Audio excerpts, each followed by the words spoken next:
আসসালামু আলাইকুম, কেমন আছেন সবাই? আশা করি সবাই ভালো আছেন।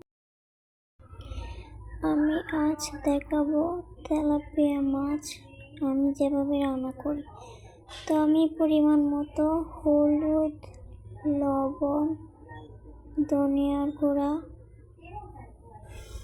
মরিচ দিয়েছি পরিমাণ মতো। তো আমি মশলাটা কষিয়ে আমি মাছগুলো দিয়ে দিয়েছি। এখন এটাকে ভালোভাবে নাড়া দিচ্ছি যেন ভালোভাবে সবটার সাথে মিশে। তো আমি ভালোভাবে নাড়া দিচ্ছি।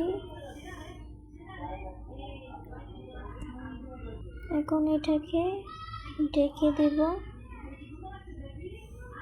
তো আমি আবার 10 মিনিট পর এটাকে নাড়া দিচ্ছি। এভাবে নাড়া দিলে অনেকটাই ভালো হয়।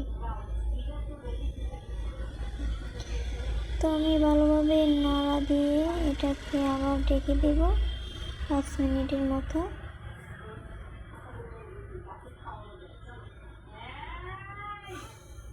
এখন আবার 5 মিনিট পর দেখতে পাচ্ছেন কত সুন্দর কালার চলে আসছে।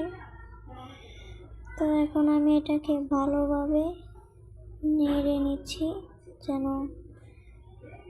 মাছটার সাথে মশলাটা ভালোভাবে মিশে। এভাবে রান্না করলে মাছ অনেক ভালো লাগে। তো আমি ভালোভাবে মিশাইতে থাকলাম।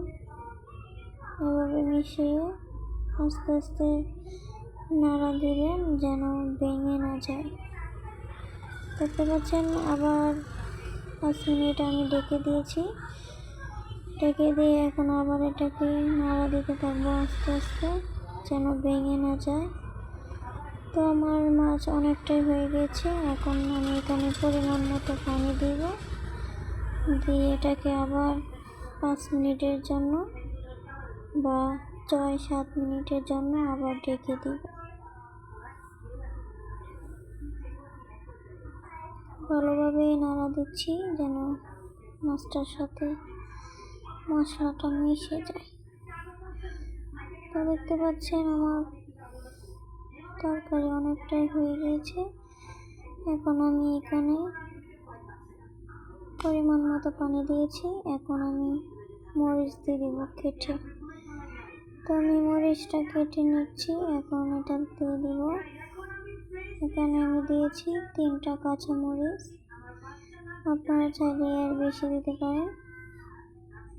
এখন এটাকে 5 মিনিট ঢেকে রাখবো। 5 মিনিট পর আবারও এটাকে নাড়া দিচ্ছি। দেখতে পাচ্ছেন আমার তরকারি প্রায় হয়ে গিয়েছে। এখন এটাকে আবার ঢেকে দিব।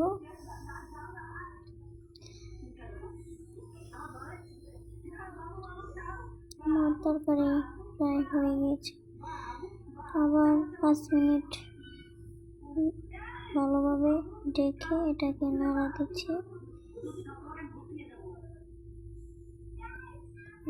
মাছের কাল্লা। এখন মরিচটা হয়ে গেলে আমি আবারও ঢেকে দিচ্ছি 5 মিনিট পর। এই দেখতে পাচ্ছেন আমার তরকারি প্রায় হয়ে গিয়েছে। আমার ভিডিওটি ভালো লাগলে একটা লাইক, কমেন্ট, শেয়ার করবেন। সবাইকে ধন্যবাদ। আমার ভিডিওটি ভালো লাগলে একটা সাবস্ক্রাইব করে রাখবেন যেন পরবর্তী সময়ে ভিডিও আপলোড করলে দেখতে পারেন। ধন্যবাদ সবাইকে।